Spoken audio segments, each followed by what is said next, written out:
Hello everybody, today I am at the GWM Tanks showroom. GWM, which stands for Great Wall Motor, is the same parent company that owns brands like Haval and Wei, which are rather renowned brands coming out of China. Recently, however, GWM's brand Tank has started getting quite some traction, especially with the off-road vehicle enthusiasts not only within China but in other countries as well. Tank's popularity comes from their vehicle called the Tank 300, which in addition to its bold and rugged looks, possesses quite some off-roading capabilities as well. In this video, I'll be giving you a walk around of the Tank 300 and its bigger brother that has just been launched, the Tank 400. In a subsequent video, I'll be showing you the off-roading capabilities of both of these vehicles as well. So if you haven't subscribed to Funcari yet, please do so now so that you can watch not only that video, but other interesting videos that I'll have coming your way as well.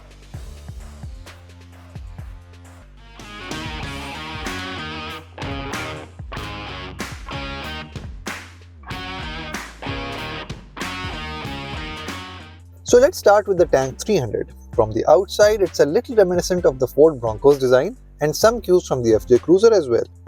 With round headlamps and the rounded edges of the body styling, it has a combination of old school and new school looks. It's a mid-sized SUV with a ladder frame chassis as opposed to unibody construction. It's powered by a 2-liter turbocharged engine that produces 217 horsepower and 387 Nm of torque. There's a hybrid variant also available that produces 241 horsepower and about 600 Nm of torque. The front has a dual wishbone independent suspension, while the rear has a 3-link suspension with a solid axle and coil springs. The ground clearance is about 8.8 inches, which should be good enough for medium-level off-roading. Of course, you can increase the ground clearance and the vehicle's off-roading capabilities with add-ons for the suspension, because currently, owing to the vehicle's popularity, there are plenty of aftermarket manufacturers offering suspension upgrades for this SUV. It comes with 17-inch wheels as standard from the factory, and inside the wheel arches there is a sound deadening material that should stop the road noise from seeping into the cabin.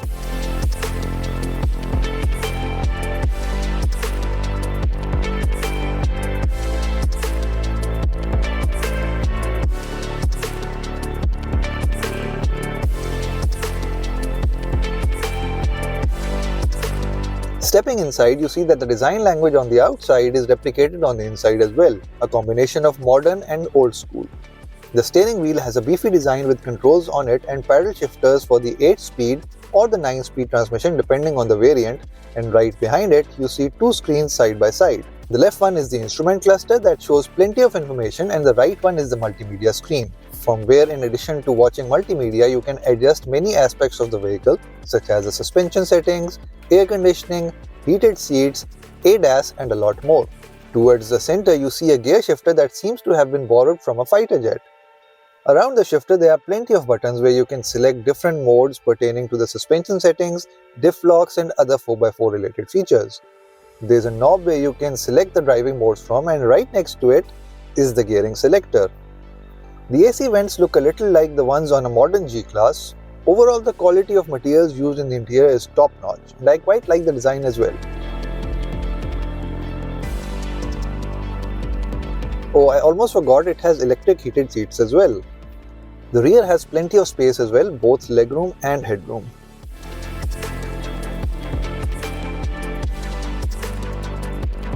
It has a pretty spacious boot as well with 220-volt and 12-volt outlets, which are very useful if you're camping. The rear door has a locking mechanism that stops the door from accidentally closing while you're still accessing the trunk.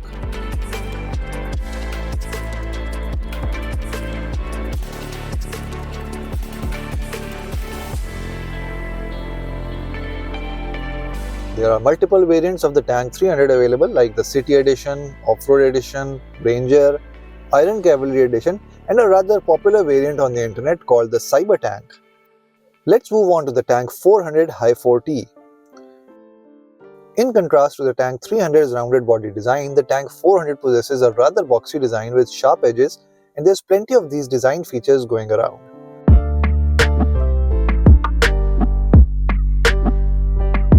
By the looks of it, the Tank 400 seems to have been targeted at the buyers of the Toyota 4Runner and other similar vehicles. Before I saw this vehicle in person, looking at the photos, it seemed like there was a lot going on in the design. But looking at it in person, I believe it doesn't look half bad.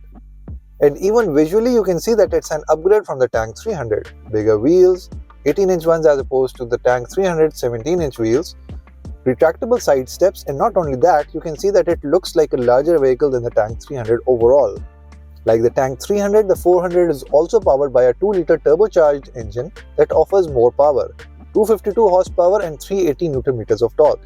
And there's also a plug-in hybrid variant that has 408 horsepower and 750 Nm of torque. This too has an independent dual wishbone front suspension and a 3-link solid axle at the back with coil springs. And the ground clearance is pretty much similar to that of the Tank 300, which is about 9 inches. Stepping inside, for some reason you feel like you are entering into a taller vehicle. That's probably why they have a retractable footrest. The initial sweep of the interior makes you feel like it is very similar to that of Tank 300. A similar looking steering wheel, a similar looking shifter with similar buttons and knobs around it. But there are differences in this vehicle. The screens, for example, there's a bigger screen in the center.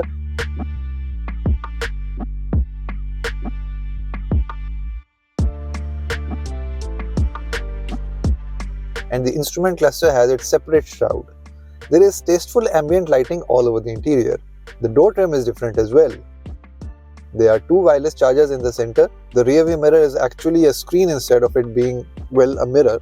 The rear appears to have more legroom than the 300 as well. In the trunk, the space seems to be similar. This too has useful features like the rear door lock and the 220V and 12V outlets. And if you want more space in the trunk, the seats fold so that you can get an almost flat trunk all the way.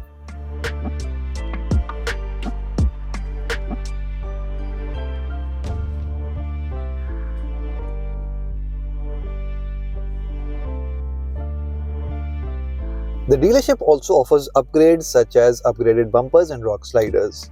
So what are the overall thoughts? Tank seems to be doing really well in the department of build quality and features. The exterior designs of both the vehicles are quite good. I like the 300 better, but the interior design and quality are what I like the most about these vehicles. Modern yet functional. On the performance front, I'll be taking these vehicles out to test them pretty soon, so stay tuned and subscribe to Funcari so that you can watch my take on that as well. Until then, ciao.